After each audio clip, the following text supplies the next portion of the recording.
এতটা কঠোর প্র্যাকটিসিং মুসলিম হতে হবে যে হাতের মধ্যে ওই যে জ্বলন্ত অঙ্গার রাখতে পারে।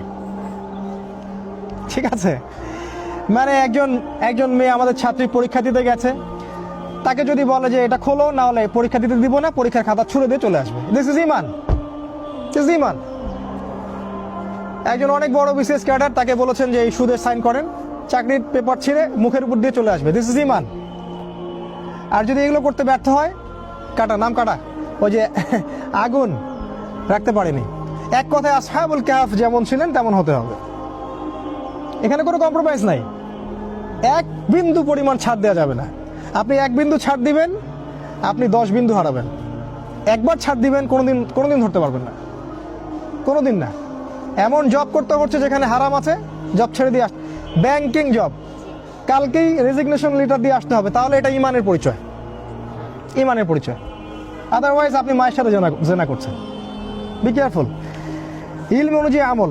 3 নম্বর হচ্ছে ফ্যামিলিকে সিকিউর করতে হবে, ওদের পরিবার পরিজন ঠিকঠাক মতো ইসলাম পালন করছে কিনা। যদি আমরা যতক্ষণ পর্যন্ত এখানে সার্ভাইভ করতে পারবো ততক্ষণ করব, যখন আমরা সার্ভাইভ করতে পারবো না, আমরা হিজরত করব এমন কোনো জায়গায় যেখানে খাবার আছে, পানীয় আছে, যেখানে শেল্টার আছে। কারণ আপনি যদি সত্যিকারের ওই ইমান নিয়ে থাকতে চান, আপনি এই গডলেস ওয়ার্ল্ডে সার্ভাইভ করতে পারবেন না। একটা পর্যায়ে আপনাকে হিজরত করতেই হবে, কারণ হিজরতের সাথে রাসূলের সম্পর্ক, নবীদের সম্পর্ক আছে। আর যদি মনে করেন যে এভরিথিং ইজ পারফেক্ট, সব সুন্দর মতো চলছে, তাহলে ওই ইমান আপনার হাতে নাই যেটা রাসূল বলেছেন। এভরিথিং ইজ নট পারফেক্ট, কোনো কিছুই পারফেক্ট নাই। আপনি এক চোখ দেখলে মনে হবে পারফেক্ট। তারপর 4, ইউনাইটেড হওয়া। সবাইকে ধর্মীয় ওই যে দলাদলি আর পলিটিক্যাল দলাদলি বাদ দিয়ে একটা জায়গায় আসতে হবে। এটার জন্য নতুন দল ক্রিয়েট করতে হবে, এটা নট নেসেসারি, বাট সবার সাথে উদারতা থাকতে হবে। ঠিক আছে, ফাউন্ডেশন করে, প্রতিষ্ঠান করে। আর লাস্ট হচ্ছে খুব কনস্ট্রাকটিভ একটা পদ্ধতি অবলম্বন করে ধারাবাহিকভাবে কঠোর পরিশ্রমের মাধ্যমে একটা লক্ষ্যের দিকে এগিয়ে যাওয়া। এটা খুব ইম্পর্টেন্ট, এবং এটা আমরা একা করতে পারবো না।